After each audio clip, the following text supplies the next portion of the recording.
Paul Strand was born on October 16, 1890. In high school, his teacher Lewis Hines taught him about the social workings of the modern community.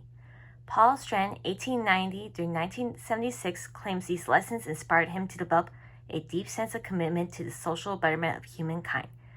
Strand desired to influence the community in a positive way, but did not quite understand how to do so until he took a field trip with his school's photography club. They visited Alfred Stieglitz' little galleries of the photo succession, where he was moved by the intimate photographs he saw. From that day onward, he vowed to become a photographer. He began studying photography in the 1910s and worked with Charles Sheeler on the short film Manhattan, which allowed him to describe the lifestyle of the city. He developed a fascination for documentary films and continued to work on them until the 1940s, when he switched his focus to publishing books with photography. He strived to produce the highest quality pictures, and he continued this passion until the end of his life. His photographs were praised for their humility, authenticity, and the cry of the human condition as the world continued to change around the lower and middle class. In fact, Strand stressed the subjects were only natural when they did not know they were being photographed. So he sneakily took pictures with a fake lens on his side. The style made his work more difficult and stressful, but he was proud of the art he created. One work that replicates the human condition is Photograph New York. This art piece is a negative print from 1917 that features an older woman dressed in black standing in front of a drabbish brick wall. She is frowning and staring off into the distance with one eye, while the other eye is white and shrunken. Around her neck is a sign that reads blind, to declare her bad eye status. The soft contrast creates a welcoming atmosphere as the woman and the wall do not stand out much from each other. But the woman herself looks impoverished, creating an unnatural close intimacy with a lower class subject.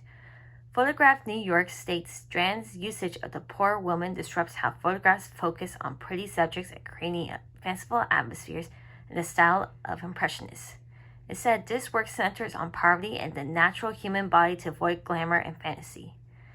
A photograph like this grounds audiences in reality about the shrinking middle class, as more people are becoming poor and struggling to make ends meet. Most people do not wish to view poverty because it makes them guilty or depressed.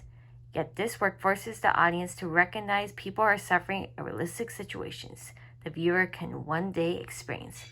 The fact that she is wearing the sign blind can be discussing how society has turned a blind eye upon her own suffering.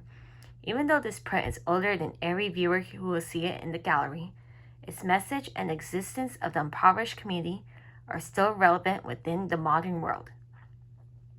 Another photographer who recorded the human condition is Dorothy Lange. She was born on May 26, 1895, and originally worked as a portrait photographer in the 1920s, which brought her great success and a fair income. However, when the Great Depression became an unignorable factor in her life by 1933, she put her career on hold to go out into the world and take pictures of her community. On one occurrence, she photographed a bread line where a man was denied a meal, which became the White Angel Bread Line, San Francisco.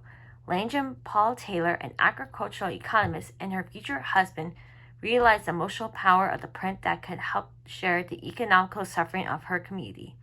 So he recommended her to the California State Emergency Relief Administration in 1935, in which she began documenting farmers throughout rural California who were struggling under the influence of the Great Depression and the Dust Bowl. After one of her works was published in the newspaper, the State Relief Administration announced that they would deliver food to 2,000 fruit pickers the following day. She continued her work by documenting Japanese Americans who were interned after America entered World War II in 1942. But her work was suppressed by the government. Dorothy Lange, American 1890 through 1965, states the goal of her work was for photographers to reconnect with the world. She wanted her audience not to escape to fantasy, but embrace the reality of the world in all its ugliness and beauty. Eventually, she and Taylor took a trip to Asia to photograph dancers in Indonesia, and she was hired by Life afterward.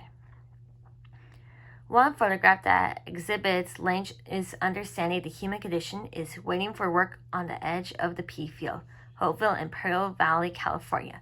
This photograph is a print that was taken in 1937 and features an older farmer sitting in line with other farmers at the edge of a pea field.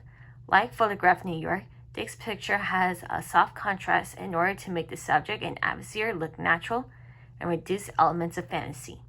He is looking off into the distance as he waits for someone to hire him, and his clothes are old and dirty, which is most noticeable with his hat, which is torn at the top. This photograph illuminates the despair of the workers within the agricultural community at the time, as his face is grim and tired, yet he stares off into the distance in hope of an opportunity. The background is illuminated to portray the possible wealth the land once offered, while the farmer is darker, conveying his poverty and lack of fortune. This piece discusses the struggle of the lower middle class who wish to support themselves and their families, yet lack the opportunity to do so. With context, it's understandable that the farmer could not work because of the lack of jobs. Nevertheless, this issue is still prominent for many Americans within the current economy. Works like Waiting for Work on the Edge of the Pea Field, Hopeville, Imperial Valley, California, and Photograph New York remind audiences of the economical struggle that Americans of the lower and middle class are forced to suffer through. Through this perspective, artists ask the viewer to put themselves in these people's shoes and remember that they are all human.